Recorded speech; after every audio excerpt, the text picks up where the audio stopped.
Le lundi 25 juillet 2022 a eu lieu à l'Université virtuelle du Burkina Faso la cérémonie d'ouverture de l'atelier de formation des enseignants concepteurs de cours. Il s'inscrit dans le prolongement du lancement du projet Africa Digital Campus, financé à hauteur de 2 800 000 € par l'Union européenne et coordonné par l'IRD. Ce projet comporte plusieurs volets dont la composante e-learning, coordonnée par l'Agence universitaire de la francophonie. À l'échelle de l'Afrique de l'Ouest, nous avons déjà l'Université virtuelle du Burkina Faso, nous avons l'Université virtuelle de Côte d'Ivoire et l'Université virtuelle du Sénégal. C'est un vivier d'expertise. C'est véritablement sur l'expérience de ces universités virtuelles que nous souhaitons nous appuyer pour promouvoir l'enseignement à distance à une échelle beaucoup plus large, à l'échelle de l'ensemble des universités de cette belle région.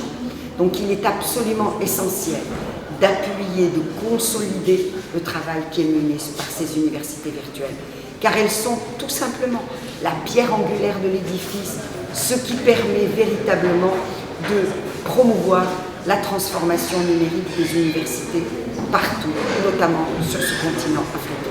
Le projet Africa Digital Campus comporte un volet important, e-learning, qui est coordonné par l'Agence universitaire de la francophonie. Et donc, dans le cadre de ce Work Package e-learning, l'agence appuie l'Université virtuelle de Burkina et l'Université de Lokossa au Bénin dans le développement et le déploiement des formations à distance. Et donc, vous savez bien que depuis la pandémie de Covid-19, la plupart des universités et établissements d'enseignement supérieur ont essayé de s'adapter. Il y a les crises sécuritaires qui concourent au Burkina et dans le nord Bénin et dans beaucoup d'autres espaces de notre sous-région. Et donc, un projet qui appuie la formation à distance permet justement d'augmenter, d'accroître la résilience des établissements d'enseignement supérieur face à ce type de crise. L'objectif général de la formation est de renforcer les compétences des enseignants concepteurs à la conception et la production de contenus pédagogiques de qualité, ainsi qu'à leur mise en ligne sur une plateforme pédagogique. La plateforme qui sera utilisée, c'est la plateforme Moodle de l'Université virtuelle du Burkina Faso, qui est bénéficiaire du projet. Pour ce qui concerne les objectifs spécifiques, c'est de leur permettre de savoir formuler des objectifs pédagogiques pour leur contenu, d'entre autres de savoir scénariser un cours.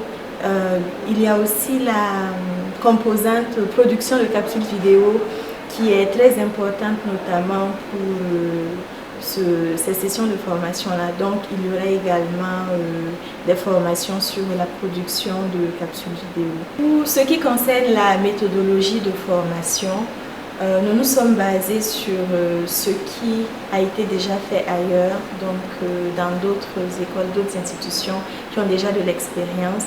Et pour notre cas, ce sera de la formation en présentiel et de la formation à distance. Pour l'Université virtuelle du Burkina, c'est d'avoir des contenus pédagogiques de qualité aux standards internationaux. Pour un enseignement à distance e-learning, il faut également une infrastructure robuste, fiable et stable pour permettre l'hébergement de ces contenus pédagogiques et permettre aussi l'interaction entre les enseignants et les apprenants.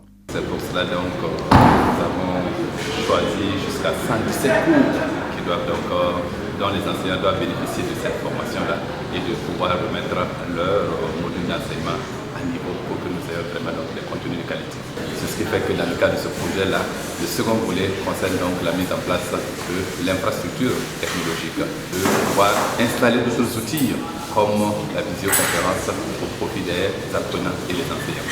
Le projet Africa Digital Campus est un projet pilote pour permettre dans un avenir proche de capitaliser les expériences du Bénin et du Burkina au profit de l'ensemble des universités de la région.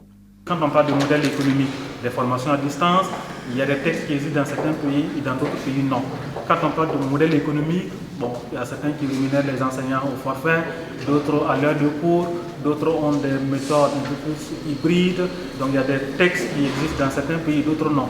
Et donc le projet ADC nous permettra non seulement d'expérimenter des modèles économiques, réglementaires au Bénin et au Burkina, mais également dans une capitalisation de l'expérience, pouvoir définir le modèle qui pourrait être convenable à l'ensemble de la région ouest africaine pour le développement des universités virtuelles ou des universités classiques qui intègrent dans leur offre de formation des formations de type hybride ou entièrement à distance. 65 enseignants qui seront formés sur 2 compétences, la conception de cours et l'évaluation des apprentissages.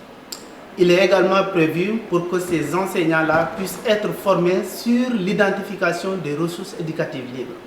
Une fois qu'ils seront formés sur l'identification des ressources éducatives libres, les enseignants vont chercher ces ressources-là et vont les indexer aux cours qui sont déjà produits et implémentés sur la plateforme. Pour le Burkina Faso, on a 69 enseignants qui seront formés pour produire 121 cours qui viendront enrichir la plateforme de l'UVBF. Une fois que les 65 du Bénin et les 69 du Burkina seront produits, on va mettre en place une banque de cours qui regroupe l'ensemble de ces cours-là, ce qui permettra effectivement le partage des ressources entre les 2 pays et évidemment une capitalisation sur l'ensemble du dispositif. Cette formation est très bénéfique pour les enseignants car elle leur permettra à revisiter leurs capacités pédagogiques. La formation à distance, tout d'abord, nous permettra d'abord de rendre l'étudiant autonome du cours, c'est-à-dire que l'étudiant peut apprendre lui-même à partir de la nouvelle technologie sans que l'enseignant intervienne beaucoup sur le cours. Ensuite, ça nous permet aussi d'améliorer les façons traditionnelles que nous avons pour être maître du cours. Et les apprenants peuvent participer au cours et nous donner des informations supplémentaires pour qu'on puisse améliorer ces cours. Donc c'est une façon de voir autrement comment faire le cours de façon moderne avec les nouvelles technologies. Il y a également l'aspect recherche parce que tout bon enseignant part d'abord de questionnements, d'objectifs formulés pour pouvoir aboutir aux éléments ou pour pouvoir répondre aux questions qu'il se pose pour pouvoir résoudre un problème. Et cette formation, une fois de plus, nous amène à reparcourir les différentes méthodes qu'il nous faut adopter, tant sur le terrain, également au niveau de nos classes ou en distanciel. Et en tant qu'enseignant, on a plusieurs modules. Après avoir retravaillé le module qui a été retenu par l'AUF, je vais appliquer cela aux autres modules que j'ai l'habitude de dispenser au sein de mon université.